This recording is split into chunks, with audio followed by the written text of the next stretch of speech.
ku mikutu egy'enjawulo nga bakunyumiza engeri Amerika gye yanunuddemu pilot waayo eyabadde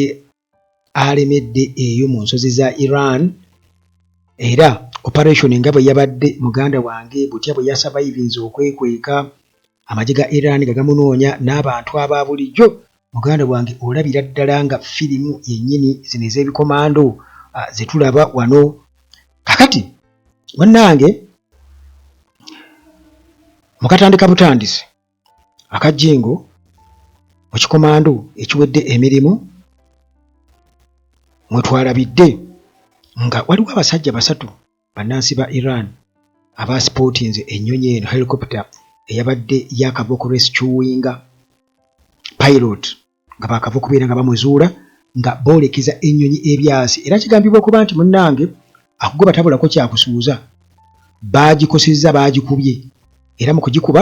bwetyo yasobodde okubeera nga yeeyongerayo, naye nga abaabaddemu era baafunye ku bisago. Kakati munnange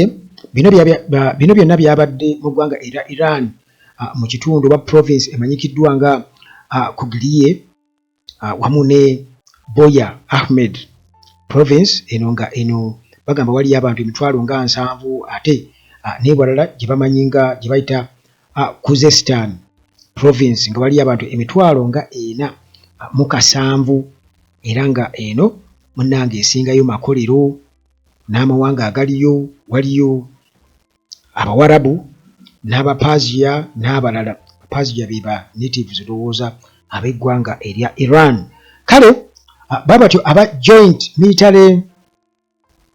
Command beebazizza abavubuka bano, abasajja bano abasatu ababadde bambadde amakanzu kabadde katambi katambulidde ku mutimbagano era ne kakakasibwa nti kabadde katuufu tekabadde ka AI ne Joint Air Defense System abasobodde okubeera nga bakuba ennyonyi ziri 2. Kakati munnange bwe nkutegeezezza nti kyabadde kikomando kyennyini kwegamba ku guno omulundi bino nga byamagye aga Amerika nga gatonye ku ttaka erya Iran, era njagala okubuulira nti obwengula bwa Iran kati bwafuuse buzibu era kirabika nti ennyonyi za Amerika ne Israel zirina okubeera nga zeegendereza kubanga kakati essaawa eno bakuba. Kati kino kyongedde okulaga nti olutalo kirabika ndowooza gwe kyewali badde olaba ng'obunafu nti olaba n'ennyonyi za Israel zigenda mu Iran ne zikuba ne batabaako kye bazikola. Muganda wange ebyo birabika byakyuse era tekinologiya oba bamugye China oba Israel oba wa, naye nga kyoba omanya nti obwengula bwa Iran kati ate era bwafuuse munnange buzibu. Tekikyalinga luli nga bagamba nti Amerika ewambye obwengula bwa Iran, nedda. Kakati munnange US pilot eyabadde nga ali stranded kigambibwa okuba nti yakoze obukodyo bwonna okulaba nga yeetaasa, n'atuuka n'okulinnya agasozi eyo waggulu fiti nga 7 nga yeekweka. Kigambibwa okuba nti yeekwese ne mu mpompogoma eza gaazi, enjazi ziri ku nsozi eziri mu ggwanga erya Iran. Kati empompogoma ezo obwedda mwatambulira bw'atyo nga yeekwese okumala essaawa 24 muganda wange nga ali ku ttaka lya Iran nga bw'atyo ali mu kirooto eky'entiisa.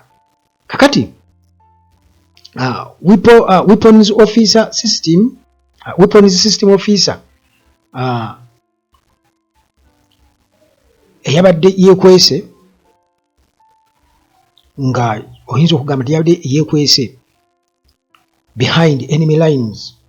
oluvannyuma lwa F-15E Strike Eagle okubeera nti yakubiddwa mu ggwanga erya Iran, naye nga gwe kyoba omanya nti si ye yokka eyakubiddwa, n'endala ezabadde zinoonya ate aba rescue team nazo zaakubiddwa. Kale ono musajja wattu yakozesezza obukodyo bwonna obwa survival. Bagamba survival for the fittest, naye yakozesezza obukodyo bwonna okulaba nti munnange abeerayo alimu okubeera nga akwatibwa amagye ga Iran agabadde geeswanta okubeera nga gamukwata. Omusajja ono pilot eyabadde yafunye ebisago bw'atyo kigambibwa okuba nti munnange yeekwese mu gwasozi nga eno ebikompola bwe byesooza n'amasasi okusobola okubeera nga munnange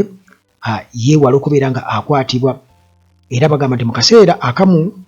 yeekwese ddala nga yatuuse n'okubeera nga alinnyira ddala waggulu eyo okuweza fuuti nga 7, boogera ku fuuti 7 above sea level, era nga eno yewali agasozisozi n'agaazi ge yasobodde okubeera nga yeekwekamu, era nga kyeyabadde alina ku mubiri gwe kigambibwa okuba nti yabadde pisto yokka ne communication device, yabadde alina ekintu ekimuyambako nga radio call okubeera nga ate awuliziganya n'ababadde bamunoonya. Kakati kino kye bakozesa okubeera nga bamutrackinga, bagamba nti yabadde ne ka tracking beacon nako yakakozesezza okubeera nga kwegamba anyiganyigako bw'atyo basobole okubeera nga balamanya nti wuuno wano. Kigambibwa okuba nti ng'alinda okubeera nga ataasibwa